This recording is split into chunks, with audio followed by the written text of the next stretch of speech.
it was a business where everybody was smiling and looking at you, but you turn your back and you better have a shield on your back because the knives would fly. There's my mom. So many times she'd tell me, turn your tongue 7 times before talking. And I never listened. I personally think that we should be in the Hall of Fame. That's my thoughts. A lot of people say that we should. I wouldn't change anything. I've learned to be a little bit more diplomat over the years. I've learned to be kinder, more humble. I still got a lot of work to do, but I've worked hard. Prime time with Sean Mooney.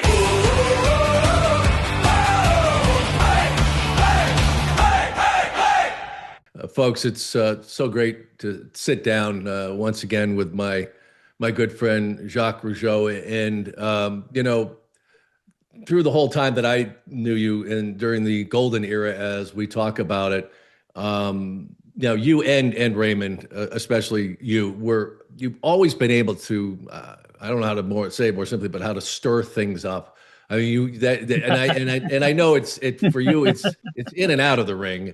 It's because it's true. I mean, I know you can't be any other way. What is it about you, really, that it's followed you? I remember back then you could do it throughout your career and ever since. Is it just, I got to be Jacques, and I always tell it the way it is. I mean, how have you always been able to do that? Sean, I think I realized over the years that I'm a very special person. Not special like important, but special like Special Olympics. But I mean, it's like I've noticed now over the years that I always comprehended life so dramatically. Everything is so dramatic for me in life. There's no gray zone. It's always black or white. There's always a, like you said, the truth always got to come out. My mother used to tell me when I was young. I remember now, looking back over the years, my mom, so many times she'd tell me, turn your tongue 7 times before talking. And I never listened, but it was like, but I feel in life, Sean, I've come to grasp that. Well, let's put it this way: in the design, if I was going to show you something in a picture, I would say that normal people are right here, and autistic people are right here. I should be somewhere around here, like but anyway, but you know what? I wouldn't change anything. I've learned to be a little bit more diplomat over the years. I've learned to be kinder, more humble. I can still got a lot of work to do, but I've worked hard, and we live and learn. But I wouldn't change the person I am because I'm so proud of everything I've accomplished in life, and I've accomplished it because I am who I was, and I've always was a determined person, a go-getter, and worked hard. I always worked hard, and but life teaches us things, and that's all good. I guess the voice of reason all along was Raymond. I know that he is he stands for the principles as much as you do, but I think he was a little more measured. I think that might be the word to say. Smarter. Yeah. but that's true about him. But with you, I know that it would follow you in some ways, and it was a tough business back then. We've had conversations about this before, and in some ways, if you weren't the way you were, you probably wouldn't have lasted, and you probably wouldn't have been able to accomplish what you did along the way. Is that a fair statement? I think in our business, one way or another, you got to be noticed. Yeah. And if you're unnoticed, then you're not pulling any attention. And if you're not pulling any attention, you're not bringing in any tickets. And you're not then. So yes, I think so. I think that and Lord knows, you were backstage, and all the characters we were living with. It was like I used to call it a jungle, that we were living in, but it was much more than Wild that. West. Yeah. That's exactly. I was going to say you have some nice places in the jungles, but in our business, it was like, man, it was how can I say that? everybody on their own, and and it was a cutthroat business. It was a business where everybody was smiling and looking at you, but you turn your back and you better have a shield on your back because the knives would fly. And I remember some guys, I've always talked positive about everybody, and Yeah. the negatives one, I don't say what I feel or think, but if I was going to compare it to some guys, uh, like unfortunately, that were so diplomat, like Jim Cornette. Jim Cornette. He every time I meet him, every time I met him through my whole career, it was always, "Hey Jacques, how you doing? Hey Jacques, Jacques, Jacques." Yeah. And now over the years, I hear podcasts, things that he say about me, like and it's like, wow, that's not the same guy I used to meet, and there's a couple like that in the business, but thank God, most of the guys that are still around seem to be the good guys. Don't ask me Yeah. why. I'm Yeah. thinking, the I don't know, is it karma? But you meet a guy like like Tito Santana, you meet Brook and Brawler, you meet Demolition, you meet all the guys that we meet now. They're Yeah. Greg the Hammer Valentine. I was with not long ago, Jimmy Hart, and Jimmy Hart. Yeah. it all seems like the guys that are nice that are still around. But Yeah. but it was a cutthroat business, and we got to keep in mind that there was a lot of money involved. And remember one thing: when somebody came in the territory, to join the crew, was someone had to leave.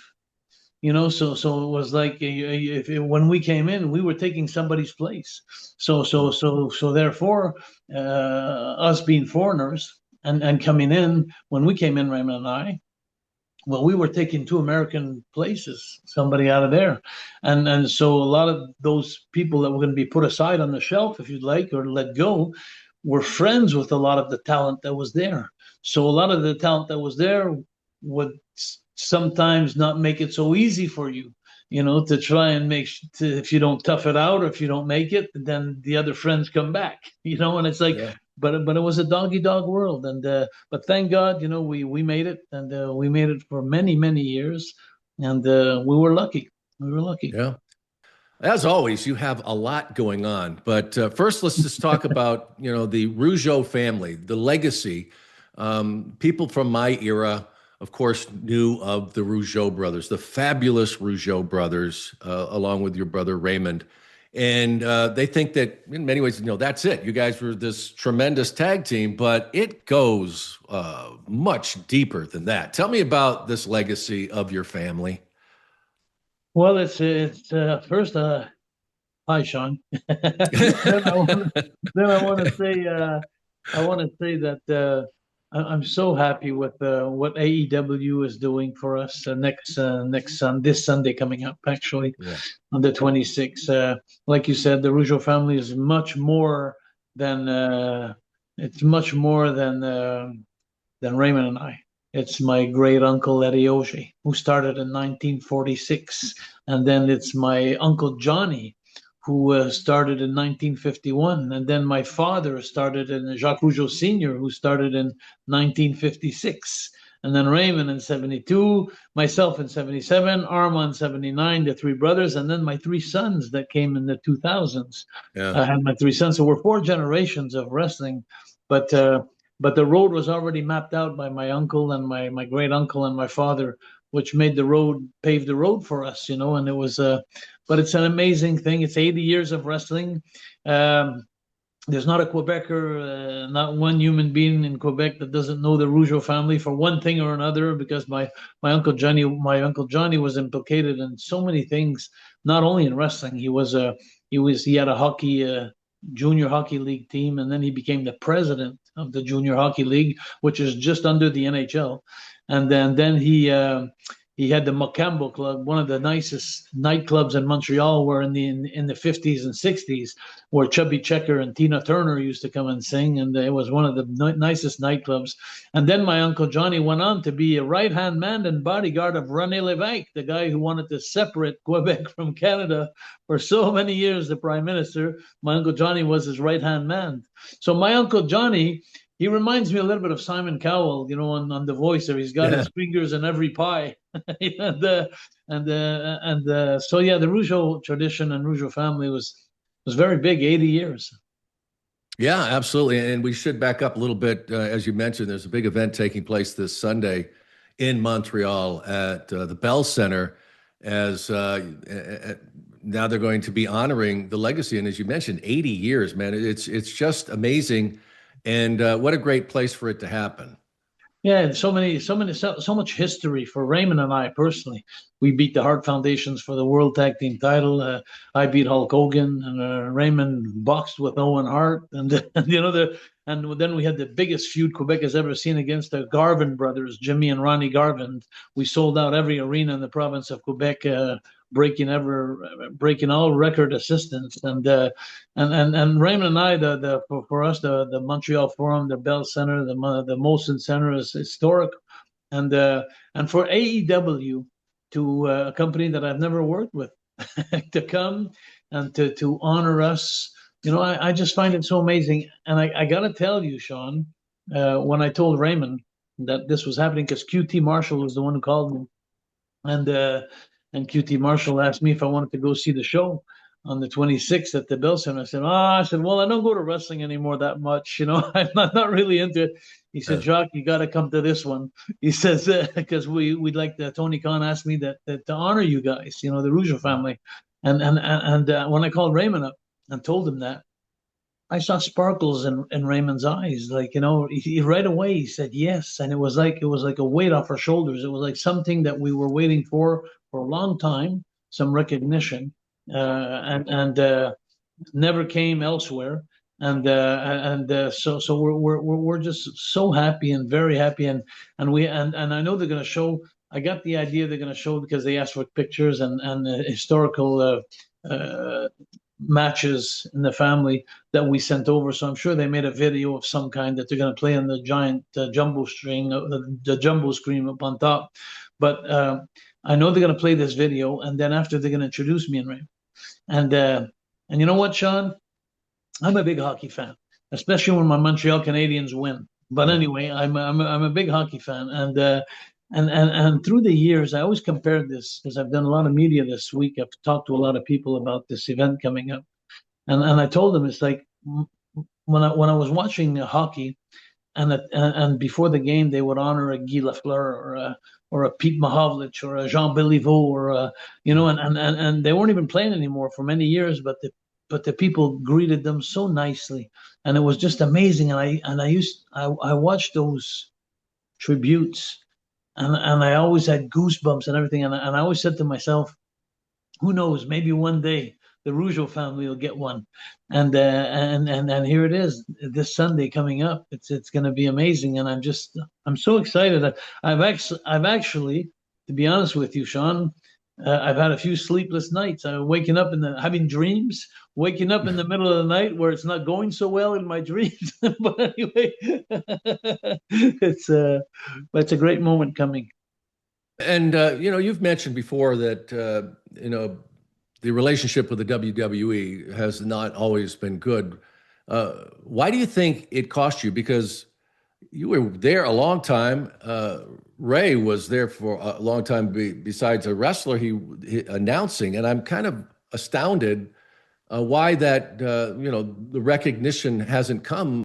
Well, I had a very, very rough ending with Vince McMahon, and I went publicly for many, many years, just saying it like it was, not going on personal levels, on his personal life and all his devils and that came out of the cupboard, but on a business wise, it just saying it like it was. Like, he promised me something, he didn't give it to me. That hurt me so bad enough that I just turned and left, and that was it. And Triple H being married to his daughter, and mix in a few haters in that, that talk to each other and build themselves up, like, oh, Jacques is saying this about the WWF and saying this about us and saying this, which was true. Everything I said was true. If they couldn't take it, they shouldn't have done it.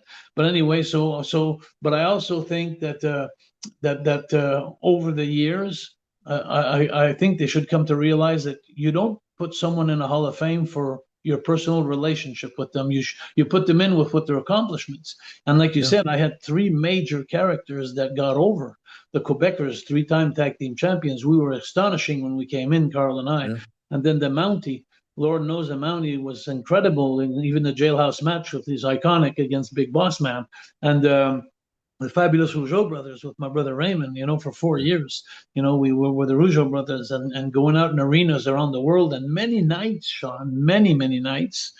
And I'm saying many. You could ask around. Hulk was on the card in the main event, but he had to leave early to go to the next town for promotional reasons or something. So they put Hulk like on just before the intermission. And guess who they put on last? The Rougeau brothers against the Hearts, or the Rougeau brothers against the Rockers, or the Rougeau, because they knew when they put us in the ring on last that we could carry the load. And to have given us that responsibility for so many years, so long, I think we deserve to be now. I personally think that we should be in the Hall of Fame. That's my thoughts. A lot of people say that we should, but like I said, my personal relationship with Vince and with Triple H, who doesn't like me at all because he's his son-in-law and whatever. And so I think it may never happen. But the good thing, the great thing, Sean, AEW is coming to Montreal, and they'll give us a chance to, because I know that if they play the video and they introduce us, I'm going to have the microphone. And I just want to grab that microphone and just tell everybody, I want to tell all the fans around the world, because it's on a pay-per-view and it's a pre-pay-per-view. It's right before the pay-per-view, so everybody sees it. I want to have the chance to say thank you to all the fans that supported us and hated us because we played our role right, and and loved our talent and were there for us, and made us feel like we were doing a great job. And so we're gonna have the opportunity, Raymond and I, to thank our fans around the world, and thanks to Tony Khan and QT Marshall and AEW.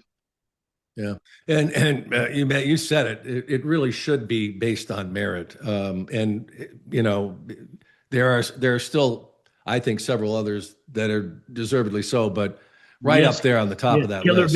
Killer Bees. Rick Martel. I'm thinking of who else should be in the Hall of Fame? You're gonna laugh when I'm gonna tell you this, but Steve Lombardi and Steve Lombardi and Barry Horowitz. Guys that were extras, but were there for so many years. And let me tell you something, Sean. It takes two to dance.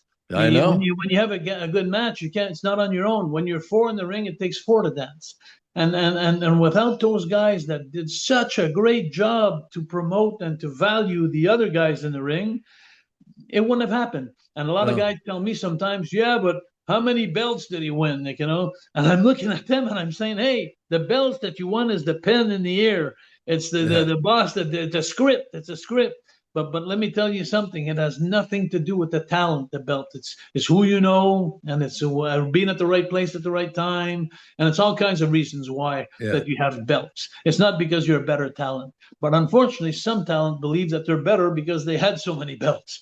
But it doesn't work like that, because Barry Horowitz and Steve Lombardi never wore a belt. But let me tell you something. I had great matches with those guys, great matches. And I think that they should be in the Hall of Fame also. No, I totally agree, because, back then, and they used the term, jobbers. But those two guys, when you say enhancement talent, they're kind of the epitome of that. And I distinctly remember those two. They had a special talent of their own, of knowing how to sell and knowing how they put this guy out there and say, look, you got to put this guy over. And they weren't cupcakes. They knew how to give it back, but they also knew what they had to do, what their job was. I couldn't agree more. I Sean, absolutely think. I'll tell you how great they were. I'll tell you just how great they are, and make people realize how great they were. For year after year after year, they got beat, and they went on TV, and every time they went into the match, they had a ton of heat. People still hated them as much. You never had enough. You never hated them enough. You never seen them get beat enough to hate them and be satisfied. So when the guy keeps his heat like that, and he's like we call an enhancement talent or a jobber, and he keeps his heat like that, what a great worker. He's swimming against the tide. He's still swimming. So hats off to those guys. Yeah, and I think we should see that happen among others. And Demolition is in now. So I think that I'm maybe happy for that them. door's cracked. I mean, if they really should look at it from a merit-based perspective, and you guys check off every requirement and beyond that. Um, one thing we never really get a chance to talk about, and I try and do this when I do talk to some of the guys that I knew back in the day and worked during that period of time, and just how tremendous it was. But at some point, and it's like any other professional athlete, you'll see, NFL players, and they get in their 30s or, you know, God forbid, maybe their 40s, whatever. And wrestlers, a lot of them did last that long. But there's a point where you have to say, okay, I can't keep competing at this same level anymore, and I've got to find something else to do. Um, Tell me about that. We've never talked about it, but when you reached that point where you said, okay, I can't keep doing this at this level, did you just continue to do little independent shows because you had to make a living? What did you do at that point? Because I've seen what happened, and this is long-winded here, but I feel like there's this period of these people's lives that where they weren't doing as many of these memorabilia shows. What do you do for a living after you've been doing this for so long?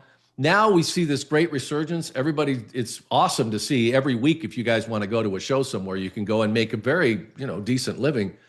But what are those years like? Like right when you get to that point, and you're saying, okay, you never think it's going to happen, but when you get there, where were you and what happened?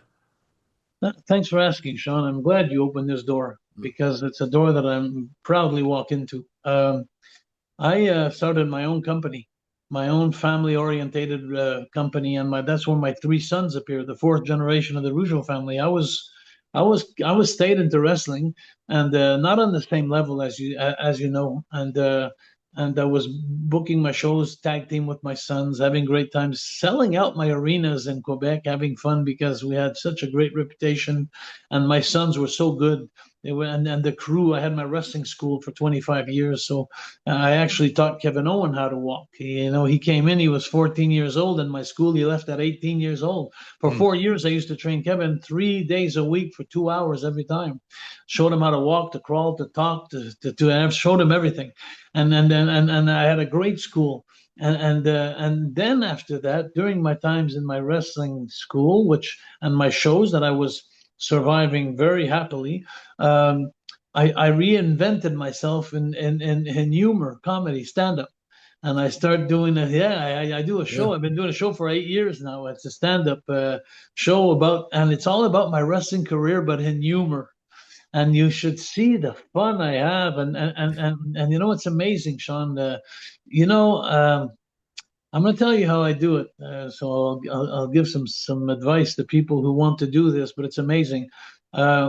You can't be shy, and I wasn't shy. So what I do is I'd rent a little place where 400 people, 400 or 500 people holds, and then I go in the city, in a little city, and then I go door to door, and I go meet the companies in the industrial park, and then I Uh, go tell them, and they'd see me arrive at the front, and then they'd say, Mr. Rougeau, like, what are you doing here? And I'd say, well, I'm coming in town. I got a stand-up comedy show and this, that.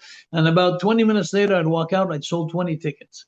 And then the boss bought 20 tickets for the family. So I went from door to door. I sold in 2 days. I'd sell the 400 seats, which gave me about $10,000.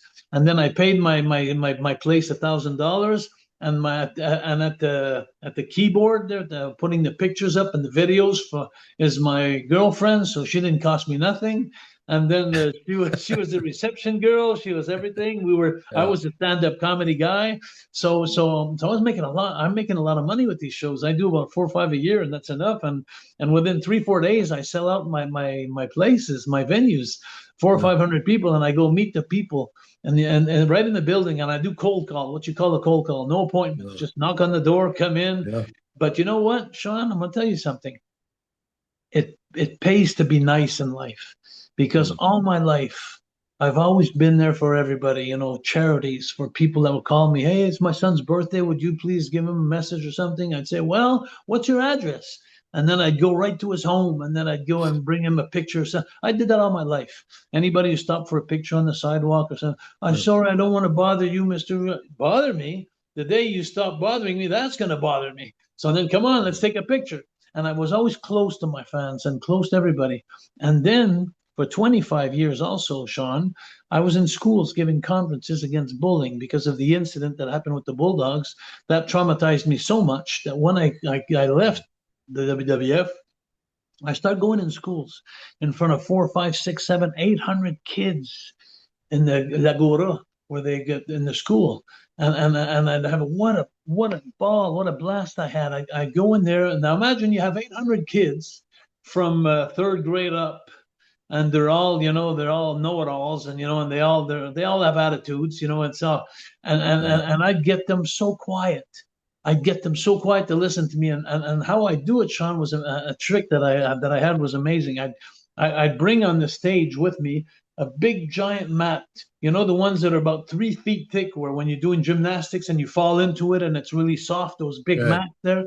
And I'd bring it on the stage, and then I'd take the microphone when they introduced me to the 800 kids, and I'd say, "Okay, kids, listen," I said, "this is not going to be another boring conference. I'm going to tell you that right now." I said, "I want to make a deal with you kids." I said, "Do you see that mat that I got here beside me?" I said, "I'm going to make a deal with you. If you give me 30 minutes of your time, and you don't interrupt me, and you don't cut me off, and you listen carefully to my advice I'm going to give you, at the end, I want you to give me the name of your teachers, and I'm going to take them on the mat, and I'm going to do some big wrestling moves to them." And then the 800 kids would go, "Wow!" They start, yeah. And I do power bombs, I do suplexes, I do everything, all the big moves, and I did that for like 25 years. So now put this all together, Sean. Imagine now, 10 years later, I'm going in the companies everywhere in the province of Quebec, and guess who's working at reception? All those kids that were in school. So when I get to the door and I knock at the door, I said, "Hi, how you doing?" I said, "Is the boss here today?" "Mr. Rougeau, I remember you. You came to my school when I was young, and you power slammed my math teacher." And that opened doors. And then next thing you know, so you see where I'm going? I was always close to the people. And so I made a great living. I still am. I had a conference about a month ago. And have a blast with it, and then at the end, I always take pictures with everybody, sign the pictures, and have fun. And so I have a great relation with the province of Quebec and the people. Yeah, but and also at the core of this, as you just said, though, and I think it's a great piece of advice here, as you said, you have to be able to step forward, not be afraid to talk to people. Sometimes, as you said, that you say you open a door, literally, not cold call. It was like a cold knock where you would go and do that. And so many people are afraid because they think they're going to fail. I don't think that was ever part of your vernacular. I mean, I don't know if that ever was a consideration to you. And I'm sure there were some closed doors along the way, but it doesn't sound like that ever stopped you. You know what, Sean? I swear to God, and may lightning strike me if I'm not saying the truth, but if I go into a city, if I knocked on 10 doors, there's 9 doors that would buy tickets. 9 out of 10.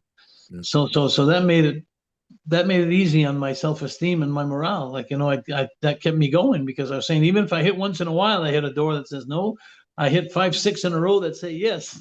So it's like so it was fun. And the fun thing about it too is I was born to be an entertainer. So, so when I got all those pictures, those videos, those stories, backstage stories, those stories that are unpolitical right, that I bring in a little place where I, about the gay situations and the stuff like that, and I have some stories that are so funny, with Pat Patterson, and some stories that he did in the ring to my brother and stuff like that. And Bushwhacker Luke, I don't know if you saw that go by when he body slammed, when Raymond body slammed, all those things that I put in the video. And then I tell the people, look where his hand is, and then it's like people realize, that Bushwhacker Luke had his hand on Raymond's crotch there, and he was having fun at the same time that he was being body slammed. But But it's about breaking barriers, like you're saying that they're right, that they're just but have a lot of fun and we're put all all the those same. videos Yeah, up and those stories. I got great stories, and yeah. so people and I but most importantly, I bring all these people because the crowds that I usually draw in are between like 30 and 80, 30 and 80 years old. And it's people that knew my dad, my uncle, and all those. So I'm bringing back, for them, it's nostalgic. I'm taking them Mhm. out when with videos and stuff like that. I'm bringing them back in their youth and time. And so they're in front of the screen, they're laughing, they're having fun, they're going back in time. So for 2 hours, they're just forgetting all their problems at home and having a great time. So it's fun. Yeah. Yeah, yeah, and you are an entertainer. It's never been just about wrestling. And I say the same thing about Hacksaw Jim Duggan. I say the same thing about Bobby Heenan that, you're just natural born entertainers and you would have found a stage somewhere. I always thought like, Bobby Heenan would have been a great character actor. Hacksaw does his own stand-up routine. And I always thought he was one of the funniest guys out there.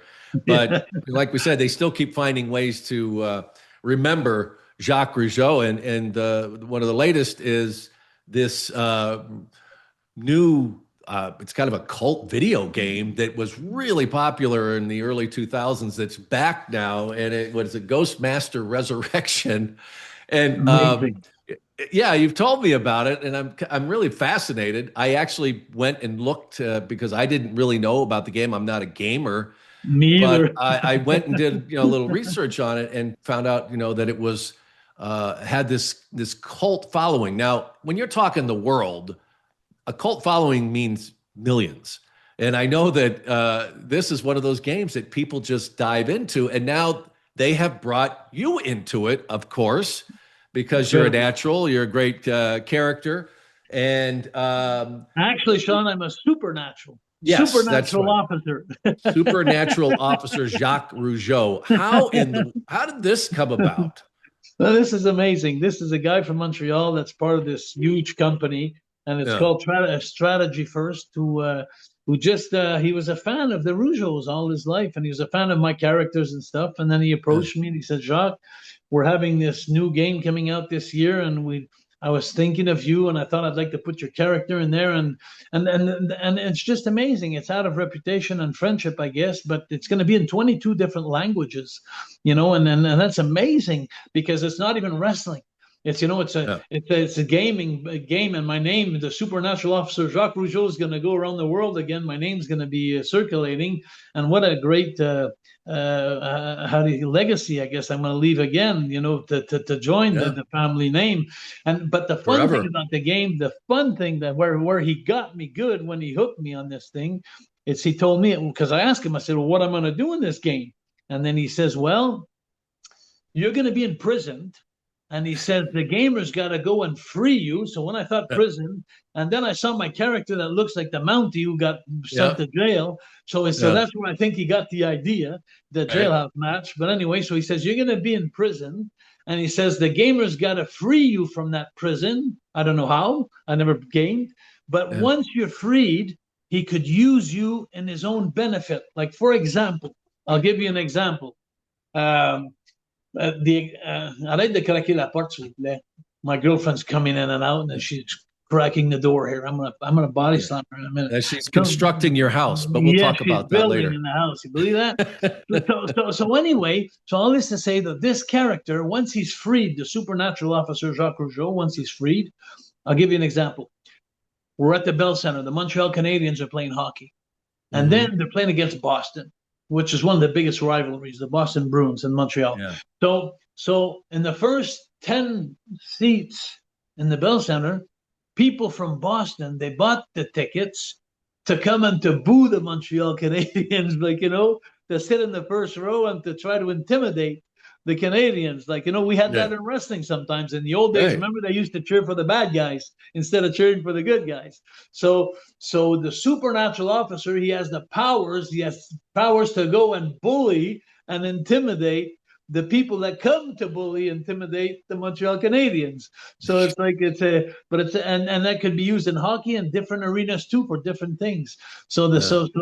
that's what I know about the game.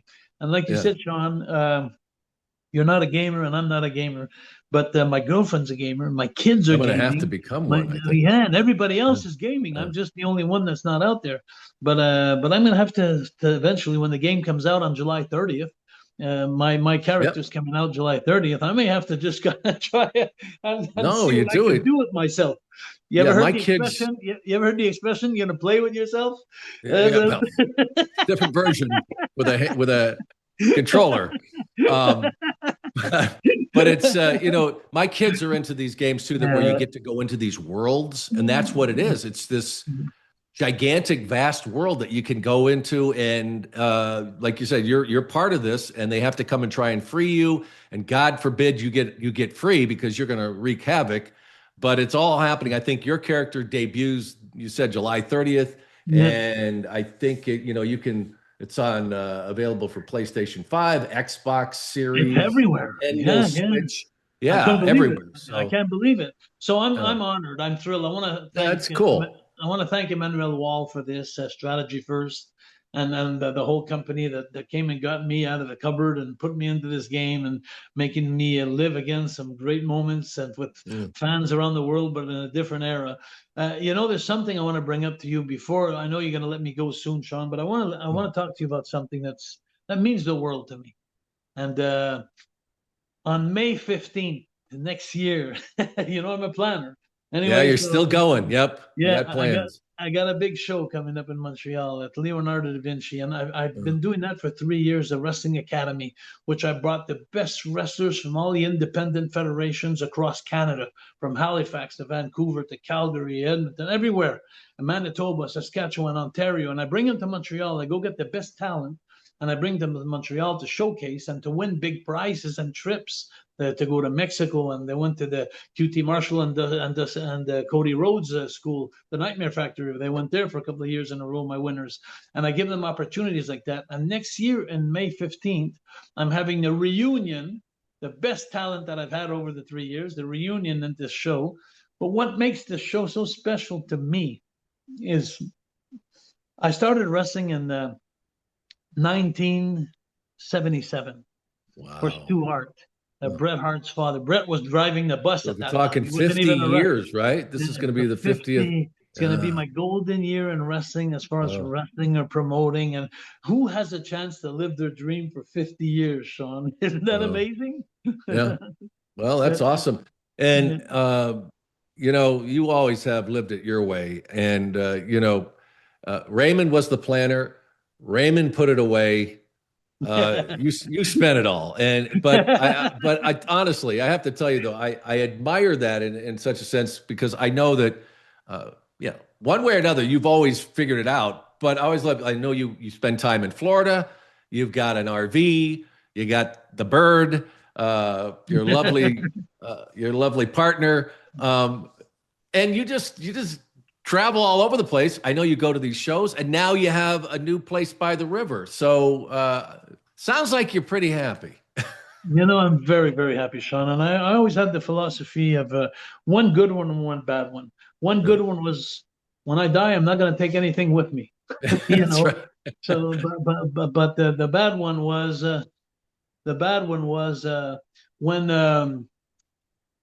when there was hard times. Yeah. There was a lot of worries. Like, I had to hustle. I had Yeah. to, when my bank account was getting low, and I had to, and then I was even looking in the mail. I said, I hope I don't get my electricity bill, or not this week. I've had a few of those weeks. So those were the bad things, the bad times. But I always fought, and I always came out of it, and I always survived. Yeah. So, and sometimes I always told myself, Sean, I really told myself sometimes, I don't think I would have been a good millionaire. I don't think. No, really, no. Let me explain, Sean. I want to explain Yeah. because I'm a fighter in life. I Yeah. always that drove me in life to try and make it, fight and make it. If I didn't have to fight anymore, would I find life as interesting? Would I be happy if I had everything in front of me and I was sitting there and I didn't have to do anything? I didn't have to work out anymore. I still do. I'm 66 years old. I work out every day. And I'm still fighting. I'm still thinking. I'm still trying to be in the game. So if I didn't have that passion and didn't have that obligation in life, would I be happy? Yeah. That I've always asked myself that. Well, and your brother is very different. I was going to say, like, I'm sure along the way he kept telling you, invest or do this or buy. Why Oh didn't yeah. you listen? Why didn't you listen? Because of that? Because you're just like, I gotta gotta keep fighting. I wanted to bring my kids to Hawaii. I wanted to bring my kids in the boat. I wanted to pay trips to them. I wanted to have them snowmobiles. I wanted to have them everything that my dad gave me when I was young. I wanted to give to my kids because I liked it. I always thought that I'm always going to make money. And I Yeah, always believed in myself. I always believed in myself that you're never going to be stuck as long as I'm healthy. Because as long as I have some legs to walk on and then my brain to function like it does, even though it's funny sometimes, I know I'm okay. I'm going to make some money. And my dad used to make me laugh because he'd always tell me, every time that I'd surpass a hard time or a rough time, and I'd come out of it and I'd smile. And my dad, who's like Raymond, always told me to invest. And then my dad would come up to me one time and he'd say, you know what? Because I tell him what I just did to come out of it, and it was always legal, always honest, yeah. and it was always hardworking. He'd say, "You know what?" When he talk about me, he says Jacques could sell a fridge to an Eskimo, like like I don't know if you have that in English, that expression, but Yeah. it's like yeah, I have I have a gift of self marketing myself or Well, just making it in life. I don't know what it is to lay down. I don't know what it is to quit. I don't think I'll ever quit in my life. And thank God I had that. yeah. And you and your brother couldn't really be any different. I mean, people,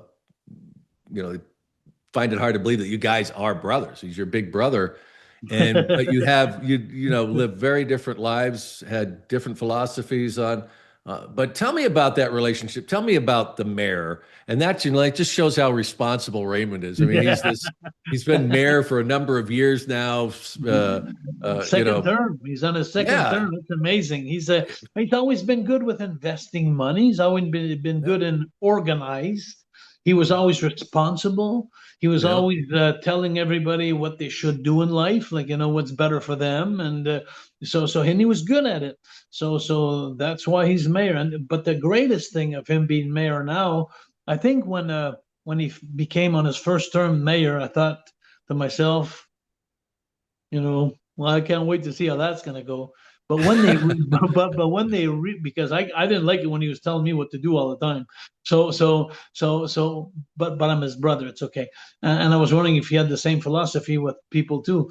But when he got reelected, then I said to myself, "Oh, mm, respect, my man, yeah, respect," yeah, because he was doing a great job. They reelected him, and so that means a lot. yeah. So Raymond's exactly he found shoes to his feet. And and I'm proud of him. And there's not one interview I don't talk about him being a mayor.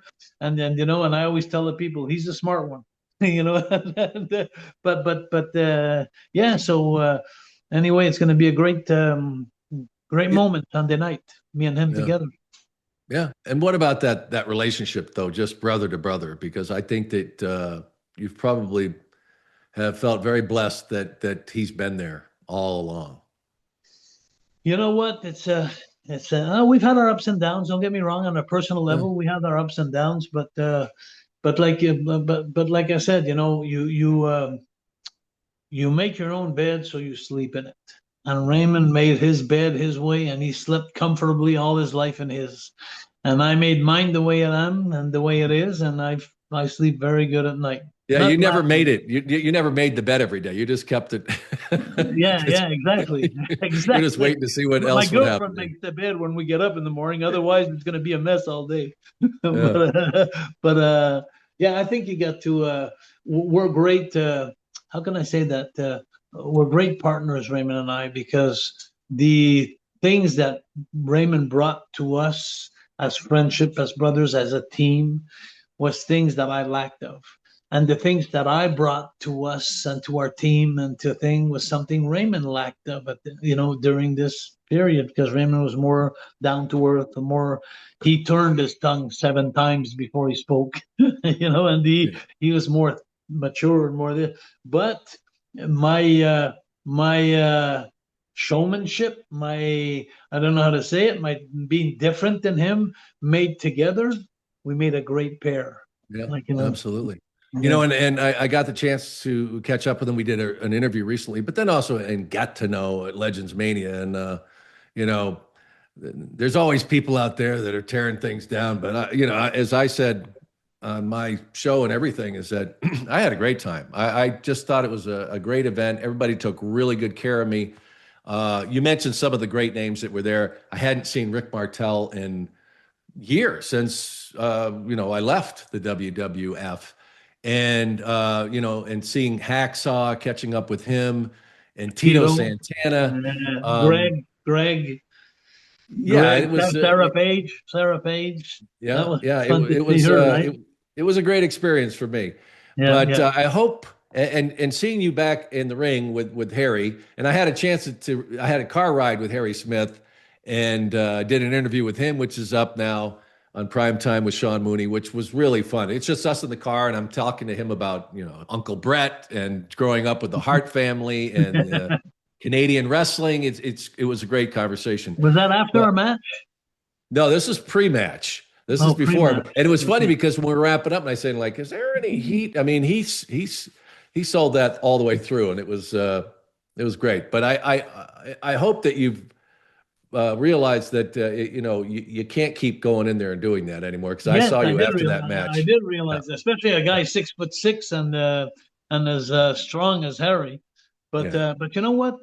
Love him, love Harry. I do. Yeah, great guy, and we had such a great time in the ring. Although I got injured, it wasn't him that injured me. I got injured, No, and I don't even know where. I don't know if it was on the flying dude, elbow, it's on the called pile it's called driver. 66, I think. Yeah, I'm yeah, yeah. 67, so yeah, I But know. but you know what? I'm up on my feet, and you know what? If I go Sunday night and AEW and MGF comes in front of my face and they want me to give him a few moves, I'm gonna slap the hell out of him, Yeah. because Uh, that's the way it is. That's the way I am. yeah, that's awesome. Well, folks, it's happening. The honor taking place at the AEW show taking place at the Bell Center in Yeah, Montreal, yeah. and Redemption pay-per-view. Redemption, yeah, Yeah, the pay-per-view, yeah. and they're doing this before the event, the pre-show event.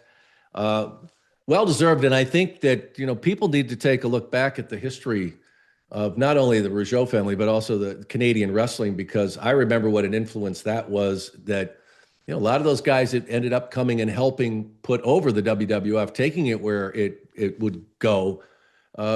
Those guys were Canadians, Bret Hart, and the guys Pat coming Patterson. from Stu Hart's organization, Jim Neidhart, and all those guys that would become huge superstars. Davey Boy, and Yeah, it Pat really Patterson. is. I'm thinking of Pat Patterson. Yeah, yeah, What a great aide Pat was to yeah, Vince. yeah. Creating. He's the one who created the Royal Rumble. Yep. He's the one that was his idea. Pat Yeah. Patterson was just amazing for Vince. All the things he did for us, he was amazing, and I wouldn't be surprised if it came from him, where we became the Fabulous Rougeau Brothers.